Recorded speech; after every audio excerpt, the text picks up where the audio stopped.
important terms used in magnetism.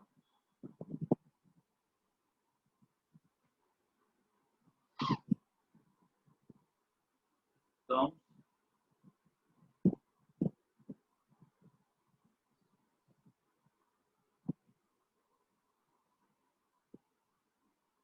used in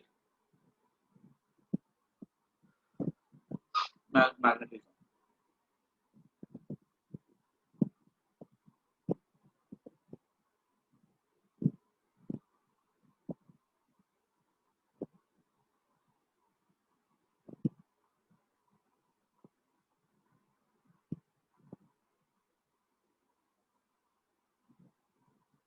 जैसे मैं तुम्हें समझा पा रहा हूँ, तुम्हारे भी वही एबिलिटी होनी चाहिए किसी को समझाने की, ठीक है? तुमको ये टर्म्स हमेशा के लिए याद रहे।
हो गया सबका लिखा हुआ?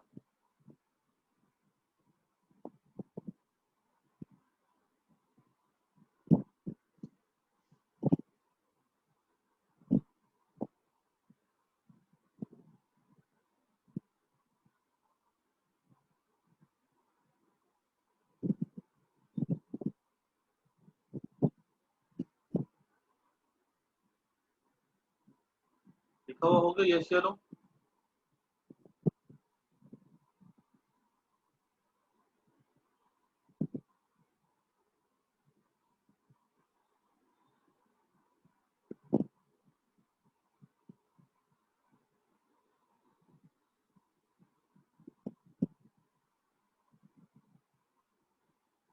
हो गया ना? ठीक, तो उसके बाद देखो, ठीक है?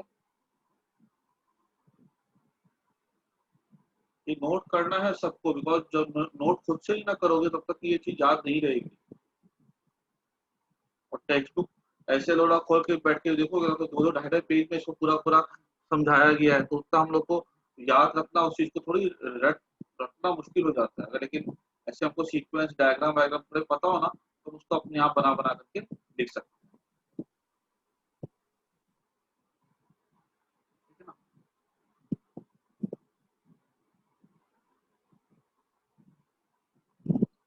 अब बात करते हैं हम लोग एक टर्म की, बात करते हैं हिस्टेरिसिस।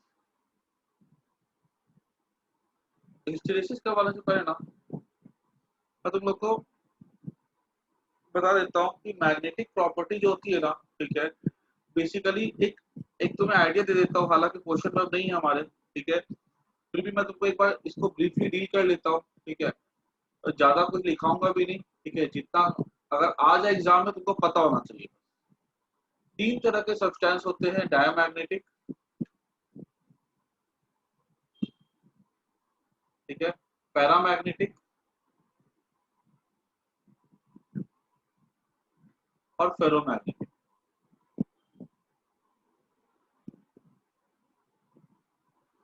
ठीक है?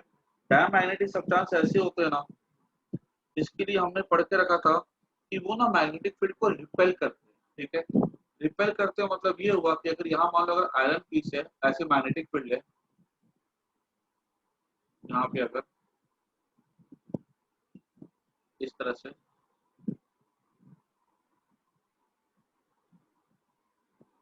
हमने यहाँ पे बराबर बराबर स्पेसिंग है, हमने क्या किया यहाँ पे ला करके एक डायमैग्नेटिक सब्सटेंस ला करके रख दिया ऐसा, ठीक है।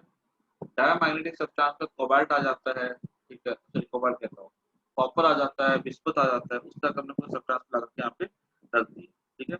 ऑक्सीजन आ जाता है। अब यहाँ से क्या देखा गया कि ये जो फील्ड लाइन जो ऐसे जा रही थी ना, वो अपने आप को रीअरेंज कर लेंगी। कैसे रीअरेंज कर लेंगी? ये जो फील्ड लाइन तुमको ऐसी दिख रही है ना, ठीक है, इसके अंदर वो सेपरेट कर जाएगी। जब सेपरेट कर जाएगी, ये इधर थोड़ी खिसक जाएगी ऊपर। मान लो ये पहले भी ऐसे थी, कहीं ऐसे थी, यहाँ से मान लो पहले ऐसे थी, इसके अंदर 3 लाइन, बाद में हम क्या देखेंगे कि इसके अंदर कुछ ऐसा डायग्राम हो जाएगा।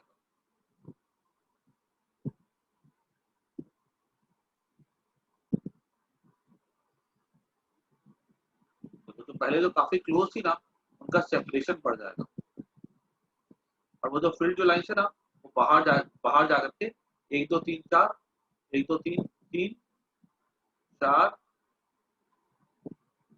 5, 1 2, हाँ यहाँ मान लो पहले थी 4, 1 2 3 4। अंदर में फील्ड लाइन जो पहले 4 थी ना, अभी अंदर में सिर्फ 2 ही बचती है, ठीक है। तो ये क्या करती है, डायमैग्नेटिक सब्सटेंस को फील्ड लाइंस पसंद नहीं होती है, ये फील्ड लाइंस को रिपेल करती है। उसके बाद सेकंड में याद रखना है कि इसका जो ससेप्टिबिलिटी होता है ना, ठीक है, ये स्मॉल, ठीक है, and less than, slightly less then 0, less than 0 मतलब नेगेटिव होता है। और होना भी चाहिए ना, देखो इसके अंदर क्या होता है, जैसे कि बाकी सब्सटेंस क्या होते हैं, बाकी सब्सटेंस में जैसे पैराफेरो पकड़ोगे ना, तो अपने बाहर से अगर फील्ड बी सप्लाई किया ना ऐसे, अगर तो इसके अंदर फील्ड ज्यादा होता है ना। अगर इसके अंदर फील्ड ज्यादा होता है तो मतलब अगर हमने बाहर से बी नॉट सप्लाई किया है, इसके अंदर ये अपना बी डैश बनाएगा, तो बी इक्वल टू क्या हो जाएगा, b dash plus b naught हो जाएगा। एक तो बाहर वाले का जो एच की वजह से हो गया, बी डैश एम की वजह से, आई की वजह से हो गया, दोनों ऐड हो जाएगा, तो फील्ड बढ़ जाता है। लेकिन डायमैग्नेटिक में क्या देखा गया कि अगर हमने बाहर से फील्ड अगर सप्लाई किया 100, तो अंदर में जो फील्ड होता है ना, वो थोड़ा सा कम हो जाता है 100 से, अंदर में होगा 99.98 डायमैग्नेटिक। पैरा में क्या बढ़ जाता है थोड़ा सा, फेरो में तो बहुत ज्यादा बढ़ जाता है, डाया में क्या तो थोड़ा सा कम हो जाता है। 100 अगर हमने सप्लाई किया, उसके अंदर होगा 100 माइनस ये हो जाएगा 99.98। अगर ऐसा हो रहा है तो इसके अंदर क्या होगा, फिर उल्टा बनेगा ना, है ना। उसकी वजह से क्या हम बोल सकते हैं, जो m होता है, ठीक है, वो अप्लाइड h की प्रोपोर्शनल होता है। अब यहाँ पे अगर m वेक्टर है, h भी वेक्टर है, अगर यहाँ पे पॉजिटिव वैल्यू है मतलब डायरेक्शन सेम है, अगर वैल्यू अपोजिट होगी, डायरेक्शन अपोजिट हो जाएगा ना। आई बात समझे, अगर m और h सेम डायरेक्शन में, ठीक है, जैसे पैरा और फेरो में होता है m और h का सेम डायरेक्शन होता है, या i और h का बोल सकते हो, i और h बार बार। एक्चुअली हम लोग इस पे पता है m टर्म यूज नहीं करे, क्योंकि m stand for magnetization also, ठीक है, sorry m stand for magnetic moment also, और m stand for magnetization also, इसलिए दोनों के लिए एक ही सिंबल यूज होता है, इसलिए हम लोग अवॉइड करते हैं, अदरवाइज तुम कोई भी सिंबल यूज करो कोई फर्क नहीं पड़ता। अब यहाँ पे ये अपोजिट, अगर यहाँ पे उल्टा बन रहा है फील्ड, तो i and opposite h should be opposite, तो इसलिए यहाँ पे हमने क्या लगा, माइनस l लगा, size small and slightly less then 0, ठीक है।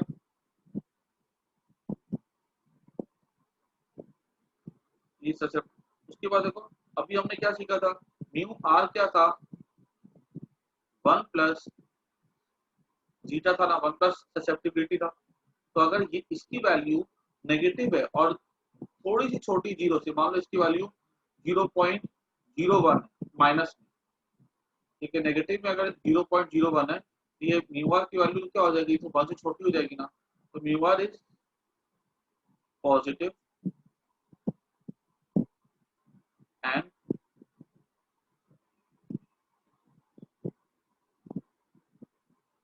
स्लाइटली लेस देन 1,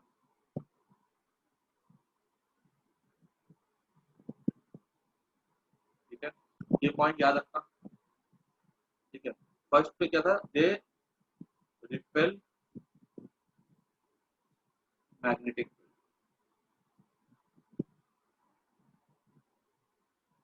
ठीक है। उसके बाद देखो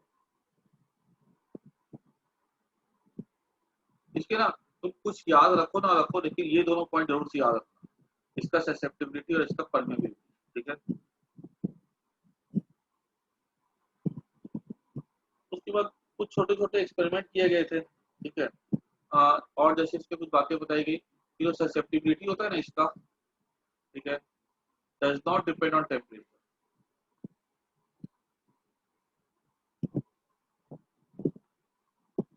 इसका ससेप्टिबिलिटी का ग्राफ कुछ ऐसा बनता है,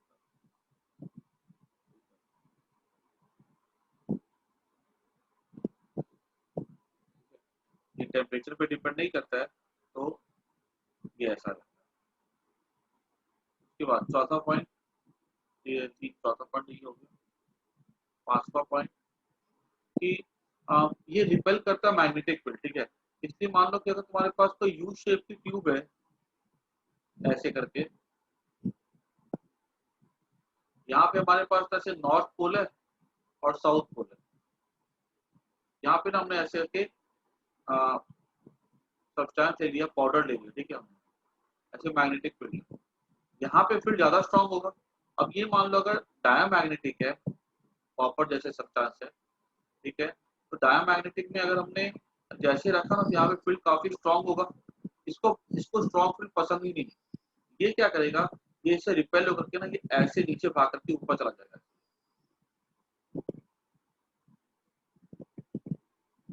ये आपका लेवल जो है ना यहाँ बढ़ा लेगा,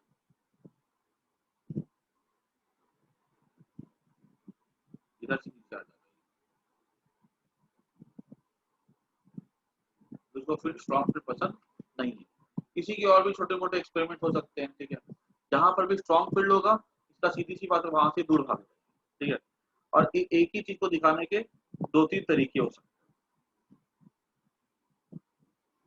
ठीक है। अब अगर हम बात करते हैं ना पैरा की, ठीक है, तो पैरा में अगर फर्स्ट पॉइंट में देखा जाए, यहाँ पे कहते चार लाइन थी ना, ठीक है, अगर यही सिचुएशन अगर पैरा में होती तो यहाँ पर क्या होता, जो चार लाइन है ना ऐसी, 6 लाइन होगा, 1 2 3 4 5 6, बाहर में थोड़े से दूर दूर चले जाते हैं। पैरा क्या करता है, फील्ड को अपने अंदर खींचता है, ठीक है। अब देखो दूसरी बात, अगर फील्ड को अपने अंदर खींचेगा तो ससेप्टिबिलिटी कैसी होती है, स्मॉल होती है, slightly greater than zero, slightly कैसा होता है, small, slightly greater than.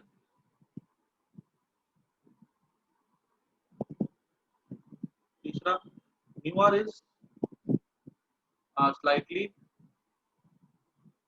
Greater than,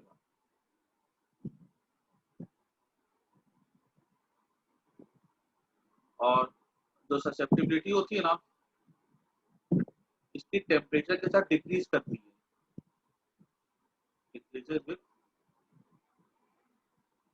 temperature, इसका कारण होता है एक्चुअली, ठीक है, कि इसके लिए हम लोग अभी डिस्कस दो तीनों के रीजन पढ़ेंगे ना, तो वहां पे समझेंगे कि कैसे यहाँ पे ये डिसऑरिएंट कर जाती है, ठीक है। और इसका ग्राफ जो ना ससेप्टिबिलिटी का कुछ ऐसा बनता है, हाइपरबोला शेप का,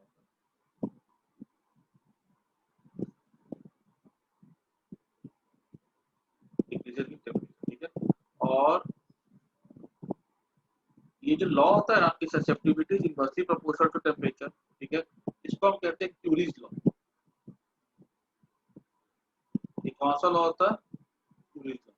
अगर ये सिलेबस पे चैप्टर अगर होता ना, मैं ये कहता कि इस पूरे में से सबसे इंपॉर्टेंट चीज अगर एग्जाम में रिपीट होती है ना, तो क्यूरीज लॉ, ठीक है। ये ग्राफ सबसे ज्यादा पूछेगा। उसके बाद अगर ये वाला यहाँ पे एक्सपेरिमेंट अगर मैं रिपीट करता ना, ये वाला यहाँ पे नीचे गया है ना, तो अगर पैरामैग्नेटिक सब्सटेंस होता ना तो ये सीधे क्या करता, ऊपर भागता, ठीक है। और फेरो में जैसे यहाँ पे 6 लाइन मैंने ड्रॉ की है, ठीक है, यहाँ पे मैं फेरो की सारी प्रॉपर्टी जो होती है ना पैरा के जैसे ही होती है, ठीक है। बस और ज्यादा एडवांस हो जाती है, ठीक है। तो फेरो की प्रॉपर्टी जो होती है ना इससे बहुत ज्यादा एडवांस होती है, ठीक है। एडवांस होती है मतलब उसमें पैरों पैरा में गया है 6 लाइन, ठीक है। अगर पैरा में गया 6 लाइन तो पैरों में जाएगा 50 लाइन, ऐसा बहुत ज्यादा स्ट्रॉन्ग प्रॉपर्टी होती है। पैरों की ससेप्टिबिलिटी कैसी होती है, पॉजिटिव होती है, लेकिन बहुत ज्यादा होती है। जैसे कि पैरा की ससेप्टिबिलिटी होगी अगर 1.2, तो आयरन जो कि फेरोमैग्नेटिक होता है उसकी ससेप्टिबिलिटी होती है लगभग 600 के आसपास, बहुत ज्यादा होती है ना। अगर ससेप्टिबिलिटी ज्यादा होगी तो ऑब्वियसली बात है रिलेटिव परमेबिलिटी रहती है 1 का ससेप्टिबिलिटी, तो अगर ससेप्टिबिलिटी ज्यादा है तो रिलेटिव परमेबिलिटी भी कैसी होगी, ज्यादा होगी। मतलब आजू बाजू से कहीं पर भी फील्ड लाइन उसको मिलेगा खींच के अपने अंदर ले लेता है। और फेरो की जो ससेप्टिबिलिटी होती है, ठीक है, और उसका जो ग्राफ होता है ना, टेम्परेचर कुछ ऐसा बनता है। ससेप्टिबिलिटी का इक्वेशन ऐसा होता है C/T-TC। ये भी एक जब सिलेबस में था ये टॉपिक तो बहुत इंपॉर्टेंट टॉपिक हुआ करता था, ठीक है। ससेप्टिबिलिटी का इसको कहते थे क्यूरी-विस्ट लॉ,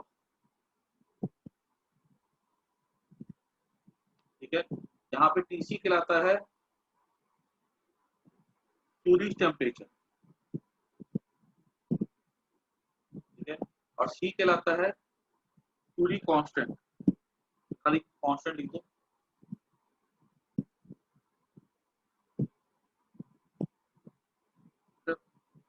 टी टेम्परेचर और सब केल्विन में हमको टेम्परेचर को लेना है केल्विन में। टीसी क्या हमारा, टीसी क्या हमारा ये क्यूरीज टेम्परेचर। सी कोई कांस्टेंट वैल्यू है, ठीक है, उसको जनरली क्यूरी कांस्टेंट ही बोलते हैं।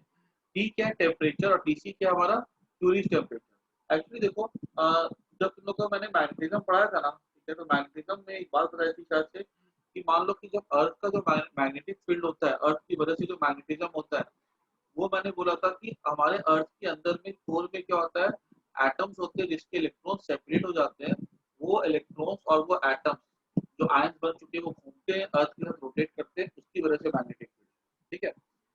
अब पहले ऐसा साइंटिस्ट बिलीव करते थे कि हमारे अर्थ के अंदर निकल भी है, कोबाल्ट भी है, आयरन भी है, ये सब के सब फेरोमैग्नेटिक सब्सटेंस होते हैं। हो सकता है इनके अंदर भी मैग्नेटाइजेशन होता हो, इसकी वजह से अर्थ का मैग्नेटिक फील्ड एग्जिस्ट करता हो।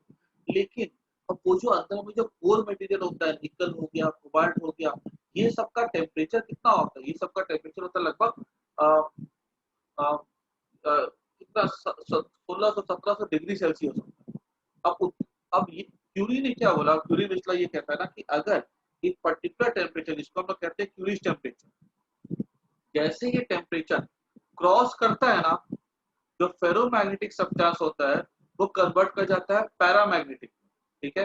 एक पर्टिकुलर टेम्परेचर के बाद जो फेरोमैग्नेटिक सब्सटेंस होता है वो किसमें कन्वर्ट कर जाता है, पैरा में। जैसे देखो ये इसका टेम्परेचर के साथ जो है ना ऐसे करके इसका ससेप्टिबिलिटी घटता है। पैरों का ससेप्टिबिलिटी क्या करता है, टेम्परेचर घटता है एक बार, लेकिन क्या होता है एक समय के बाद, एक पर्टिकुलर टेम्परेचर के बाद इसका जो ग्राफ है ना वो बिल्कुल से रिजेंबल करता है पैरा के ग्राफ। अब सोचो हमारे अर्थ के अंदर इतना हाई टेम्परेचर है, तो वो जो आयरन, निकल, कोबाल्ट है वो जो, ठीक है, क्या वो फेरोमैग्नेटिक सब्सटेंस है कि वो पैरामैग्नेटिक सब्सटेंस है? तो आंसर वो फेरो नहीं, वो पैरा है, ठीक है। कि हमको पता है कि भाई टेम्परेचर वहां बहुत ज्यादा है। हम अगर धरती के अपने अर्थ सरफेस पे अगर हम कोई सब्सटेंस आयरन लेते हैं अर्थ सरफेस पे नॉर्मल टेम्परेचर पे, तो वो क्या है, पैरा है कि फेरो है? आंसर है वो फेरो है, लेकिन हाई टेम्परेचर पे वो पैरा है, ठीक है। तो पैरा है तो उसकी मैग्नेटिक प्रॉपर्टी इतनी स्ट्रॉन्ग नहीं हो सकती है, इसलिए वो हमको उतना स्ट्रॉन्ग मैग्नेट नहीं दे सकता, ठीक है। तो बस ये सब का सब जो ना तुम उसको यहाँ पे प्रॉपर्टीज पे तुमको सबकी ससेप्टिबिलिटी, रिलेटिव परमेबिलिटी, ग्राफ, ठीक है, ये तुमको याद होने चाहिए सबके, ठीक है। अगर हमसे कुछ पूछ भी लेगा इनडायरेक्टली क्वेश्चन अगर आ भी जाता है तो इस पे कहीं अटकना हमको नहीं चाहिए, ठीक है। और क्यूरी लॉ क्या होता है, क्यूरी विस्ट लॉ क्या होता है, इतना तुम लोग याद रखना। बाकी मैं तुमको ये टॉपिक इतना डिटेल में नहीं पढ़ा रहा हूँ, बस मतलब नहीं है, हमारे कुछ सिलेबस पे है नहीं है, ठीक है। इससे अच्छा हम बाकी चीजों पे फोकस करें तुमको, लेकिन आप पता होगा कि क्या क्या चीजें होती है। अच्छा, अगर एंट्रेंस से भी अगर आ जाता है तो इतना हम लोग जितना पढ़ के रखे मेंस में उतना काफी है। उसके बाद देखो थोड़ा सा रीजन पढ़ लेते हैं हम लोग प्रॉपर्टीज के पीछे, ठीक है। रीजन बिहाइंड रीजन बिहाइंड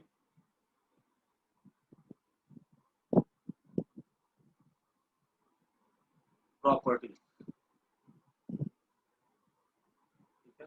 अब डाया, पैरा एंड, देखो अगर तुम केमिस्ट्री की लैंग्वेज से बात करो ना, तो जो जो हमारे पास जो तुमने एटम पढ़े थे, जिसकी ऑर्बिटल्स, ठीक है, लास्ट वाले ऑर्बिटल्स के पास अनपेयर्ड इलेक्ट्रॉन्स थे, ठीक है, वो सबके सब क्या होते थे, पैरा या फेरो। ज्यादा होते थे तो फेरो होते थे, कम होते थे तो पैरा होते थे।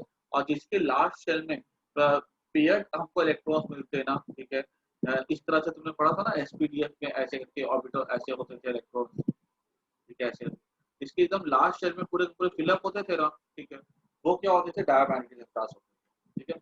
अभी देखो डायमैग्नेटिक की प्रॉपर्टी क्या होती है कि वो रिपेल करता है। एक्चुअली देखो होता क्या है, डायमैग्नेटिक सब्सटेंस में जो इलेक्ट्रॉन्स होते हैं ना, वो रिवॉल्व स्पिन करते हैं अपोजिट डायरेक्शन। याद रखना, अगर आपसे पूछ ले कभी कि इलेक्ट्रॉन जो मैग्नेटिक मोमेंट होता है वो किस कारण से होता है, सबसे ज्यादा मैग्नेटिक मोमेंट कौन क्रिएट करता है, ऑर्बिटल मोशन, रिवॉल्विंग वाला, या नहीं तो फिर क्या कहते हैं प्रोटो न्यूक्लियस का स्पिनिंग, या नहीं तो फिर इलेक्ट्रॉन का स्पिनिंग। तो आंसर है इलेक्ट्रॉन का स्पिनिंग, ठीक है। 1 मार्क का बहुत इंपॉर्टेंट क्वेश्चन बन सकता है, what creates to maximum magnetic moment in a sample of substance. तो आंसर है स्पिनिंग ऑफ द इलेक्ट्रॉन, ठीक है। अब मान लो कि यहाँ पे अगर ऐसे करके एक इलेक्ट्रॉन ऐसे घूम रहा है और दूसरा इलेक्ट्रॉन जो है ऐसे घूम रहा है डायम, दोनों का स्पिन अपोजिट डायरेक्शन में है, दोनों का मैग्नेटिक मोमेंट भी कैसा होगा, अपोजिट डायरेक्शन में होगा, ठीक है। तो इसका नेट मैग्नेटिक मोमेंट कितना हो जाएगा, नेट मैग्नेटिक मोमेंट 0, ठीक है। क्योंकि एक का क्या मैं देख रहा हूँ, एक का प्लस है एक का माइनस है, ठीक है। एक का मान लो +10 है, एक का मान लो -10 है, ठीक है। नंबर से बताऊंगा, ऐसा कोई नंबर नहीं होता वहां पे, नंबर से बताऊंगा जल्दी समझ में आएगा। अब हमने क्या किया, यहाँ पे फील्ड अप्लाई कर दिया, एक मैग्नेटिक फील्ड हमने ऐसा अप्लाई कर दिया।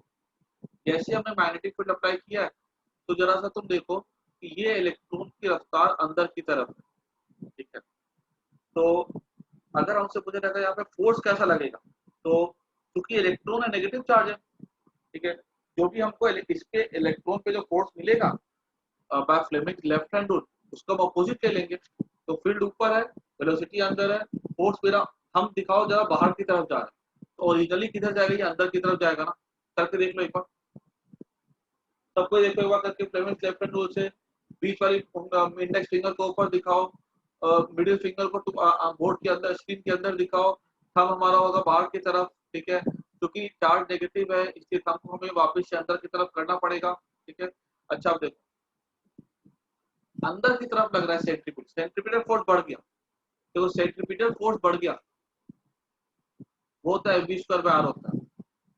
अगर सेंट्रीपिटल फोर्स बढ़ जाएगा, मास रेडियस वही रहेगा, वेलोसिटी भी बढ़ जाएगी। अगर वेलोसिटी बढ़ जाती है तो मैग्नेटिक मोमेंट भी क्या होता है, वो बढ़ जाता है ना, क्योंकि मैग्नेटिक मोमेंट जो क्या कहते हैं, मैग्नेटिक मोमेंट जो होता है वो तो होता है था, हमने देखा था ना, हाफ EVB था, ठीक है। तो वेलोसिटी बढ़ेगी तो मैग्नेटिक मोमेंट भी क्या होगा, बढ़ जाएगा, ठीक है। अब मैग्नेटिक मोमेंट कितना हो जाएगा बढ़ करके, पहले ये +10 था, अभी हो जाता है मान लो +10, और ये +2 हो जाता है, ये 8 हो जाएगा, ठीक है। अगर हम नीचे वाले इलेक्ट्रॉन को देखिए अगर, तो इसकी रफ्तार इधर है, ठीक है, मैग्नेटिक फील्ड ऊपर की तरफ है, वेलोसिटी हमारी तरफ है, उंगली को देखोगे तो बाहर की तरफ है, ठीक है, और ये इधर जाएगा, ठीक है, क्लियर होगी बात, ठीक है। अगर ये इधर जाएगा तो हम क्या देख रहे हैं कि अब इसकी क्या इस पे जो फोर्स है बाहर की तरफ लग रहा है, इस पे सेंट्रीपिटल फोर्स बढ़ा था, अंदर की तरफ फोर्स बढ़ा, इलेक्ट्रोस्टैटिक पहले से लग रहा था, ठीक है, और मैग्नेटिक फोर्स आता है सेंट्रीपिटल, पहले तो इलेक्ट्रिक फोर्स था ही, प्रोटॉन का और इलेक्ट्रॉन का K Q1 Q2 का R², उस पे मैग्नेटिक फोर्स आके और ऐड अप हो जाता है, तो क्या होगा, फोर्स को बढ़ा देगा वो। अब यहाँ पे क्या होता है, पहले से इलेक्ट्रोस्टैटिक फोर्स था, लेकिन मैग्नेट अंदर था इलेक्ट्रोस्टैटिक फोर्स, ठीक है, मैग्नेटिक फोर्स बाहर की तरफ लगता है, मैग्नेटिक फोर्स आया तो मैग्नेटिक फोर्स क्या करता है, थोड़ा सा इलेक्ट्रिकल फोर्स को घटा देता है, ठीक है, पूरी तरह नहीं घटा सकता। मैंने बताया भी था कि मैग्नेटिक फोर्स इलेक्ट्रिकल फोर्स पे मैग्नेटिक फोर्स जो होता है काफी कमजोर होता है, थोड़ा सा कम करेगा। अब यहाँ पे इसकी वैल्यू जो पहले थी मान लो -10 थी, अब इसकी वैल्यू क्या होगी, इसकी वैल्यू कम हो जाएगी, ठीक है, मतलब इसका मैग्नीट्यूड कम हो जाएगा। तो जहाँ पहले -10 था, ठीक है, अभी इसका मैग्नीट्यूड कितना हो जाएगा, ये हो जाएगा लेट्स से ये माइनस,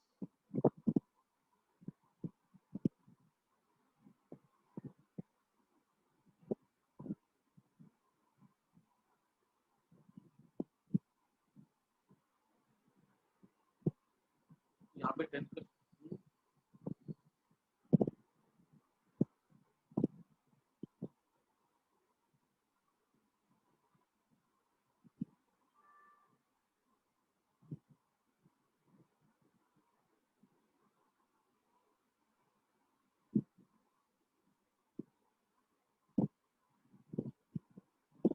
इसका एक मिनट, इसका मैग्नेटिक मोमेंट किधर था देखो तो, इसका मैग्नेटिक मोमेंट था पहले वाले का, अगर मैं नंबर वैल्यू भी लिखूँ ना अगर, तो पहले वाले का मैग्नेटिक मोमेंट किधर था, ऊपर लिए जा रहा था ऊपर की तरफ, ठीक है। देखो फर्स्ट वाले का कर्ल रूल से अगर देखो ना तो किधर जा रहा था, ये ऊपर की तरफ, लेकिन डायरेक्शन किधर लेंगे, नीचे। इसका -10 लेंगे, इसका +10 लेंगे, ठीक है, क्योंकि देखो अगर तुम कर्ल रूल यूज करो ना ऊपर के लिए, तो इलेक्ट्रॉन अगर ऐसे घूम रहा है तो हम अपने थंब को किधर दिखाएंगे, ऊपर दिखाएंगे ना, थंब को कर्ल रूल से हम ऊपर दिखेगा, देखो करके एक बार, क्योंकि चार्ज नेगेटिव है इसलिए वो नीचे दिखा देंगे, तो -10 हो जाएगा, ठीक है, इसका मैग्नीट्यूड। अभी यहाँ पे क्या हुआ, इसकी जो जब लगाएंगे तो इसकी वैल्यू क्या होगी, बढ़ जाएगी, इसका मैग्नीट्यूड बढ़ जाएगा, तो -2 हो जाएगा, ये -12 हो जाएगा। इसका देखा जाएगा तो ये घट जाएगा, ठीक है, 10 - 2 कितना हो जाएगा, 8 हो जाएगा। तो रिजल्ट क्या हो गया यहाँ पे, -4 हो जाएगा। मतलब जो मैग्नेटिक फील्ड ऊपर अप्लाई किया गया, मैग्नेटिक मोमेंट का डायरेक्शन किधर जा रहा है उसमें, नीचे की तरफ। तो इसके अंदर फील्ड कैसा बनता है, क्योंकि इसका मैग्नेटिक मोमेंट नीचे की तरफ है, इन दोनों का, इसलिए इसके अंदर मैग्नेटिक फील्ड भी किधर बनेगा, नीचे की तरफ। अब ओरिजिनल के अपोजिट है तो फील्ड अंदर थोड़ा सा कम होगा। आई बात समझ में, ये समझ में आया ना सबको कि -10 मैंने क्यों लिया है। जरा ध्यान से देखो, इलेक्ट्रॉन घूम रहा है इस तरह से, तो अपने फिंगर्स को कर्ल करो ऊपर वाले इलेक्ट्रॉन की तरफ, तुम देखो तुम्हारा थंब ऊपर की तरफ दिखाएगा, लेकिन क्योंकि इलेक्ट्रॉन नेगेटिव होता है इसलिए हम वहां पे साइन कौन सी लगाएंगे, -10, नीचे की तरफ होना चाहिए। Curl rule is for positive charge. For negative charge, use the curl rule, but show the but the arrow should be opposite then to the curl rule method. ठीक है, इसलिए यहाँ पे क्या हो गया, -10, नीचे में क्या हो गया, +10, -10 +10 0 हो गया। ऊपर में अगर हम फ्लेमिंग लेफ्ट हैंड रूल से अगर फोर्स देखते हैं, तो फोर्स हम देख रहे हैं अंदर की तरफ है, तो क्या होगा, मैग्नेटिक मोमेंट की वैल्यू क्या होगी, बढ़ेगी, वैल्यू बढ़ेगी, ठीक है। वैल्यू पहले -10 थी तो वो बढ़ के -12 हो जाएगी, ठीक है, मैग्नीट्यूड बढ़ेगा, ज्यादा लग रहा अंदर की तरफ। नीचे वाला का देखा फोर्स बाहर की तरफ लग रहा, तो मैग्नीट्यूड घटेगा, मैग्नीट्यूड घटेगा, तो पहले 10 था तो घट के कितना हो गया, 8। अभी हमने दोनों को ऐड किया तो क्या आंसर ऐड करके 0 आ रहा है, आंसर इज नो, आंसर तो -4 आ रहा है, मतलब नेगेटिव आ रहा है ना। हमारा फील्ड ऊपर है, हमारा मैग्नेटिक मोमेंट नीचे है, हमारा फील्ड किधर लगा, नीचे। आई बात सबको समझ में, किसी को कोई दिक्कत इसको समझने में तो पूछ लो। ये थोड़ा सा कॉम्प्लेक्स होता है, ठीक है, बाकी इसमें कुछ खास बात ऐसी नहीं होती। उसके बाद पैरा की जो प्रॉपर्टी होती है ना, ये बहुत सिंपल होती है। हर एक स्पिन की वजह से क्या होता है, मैग्नेटिक मोमेंट होता है, ठीक है, किसी का ऐसे जाएगा, किसी का ऐसे स्पिन हो तो ऐसे जाएगा, ठीक है, किसी का स्पिन अगर ये ऐसा हो रहा है, ठीक है, तो ये ऐसे जाएगा, ठीक है, किसी का स्पिन अगर ये ऐसे हो रहा है, ये ऐसे जाएगा, सबका अलग अलग डायरेक्शन होता है। अब सब क्या होता है, पैरा में जो होते हैं ना कैंसिल कर जाते हैं, ठीक है, अगर सबके सब कैंसिल कर जाएंगे तो पैरा में मैग्नेटिक मोमेंट नेट कितना हो जाएगा, आंसर है 0, ठीक है। अगर नेट मैग्नेटिक मोमेंट 0 हो जाएगा तो हम क्या बोलेंगे कि उसके पास कोई मैग्नेटिक प्रॉपर्टी नहीं होगी। लेकिन अगर हम बाहर से फील्ड लाते हैं तो क्या करेगा, वो जो फील्ड होगा ना वो हर एक पे टॉर्क अप्लाई करेगा, ठीक है, और टॉर्क क्या करेगा, टॉर्क इसके मैग्नेटिक मोमेंट को अपनी डायरेक्शन में अलाइन कर देगा, मैंने बताया भी था ये ऐसे अलाइन कर देगा, ठीक है। हर बार मैग्नेटिक टॉर्क क्या करता है, करंट कैरिंग लूप को ऐसा बनाता है, ऐसे टॉर्क लगाएगा ना, करंट कैरिंग लूप का जो नॉर्मल है ना, ठीक है, और मैग्नेटिक फील्ड दोनों एक डायरेक्शन में हो जाए, इसे थीटा 0 डिग्री हो जाता है, पोटेंशियल एनर्जी -p.e हो जाता है, p.e खाली -p हो जाता है, और वो एनर्जी सबसे कम होती है, ठीक है, सबसे कम एनर्जी होगी ना तो सबसे प्रिफर्ड स्टेट होता है वैसा रखने, तो इसलिए वो कैसा बन जाता है, ऐसा बन जाता है, ठीक है। और उसकी क्या होती है, जब सब सारे मैग्नेटिक मोमेंट तो पहले छितरे हुए थे अब एक डायरेक्शन में हो गए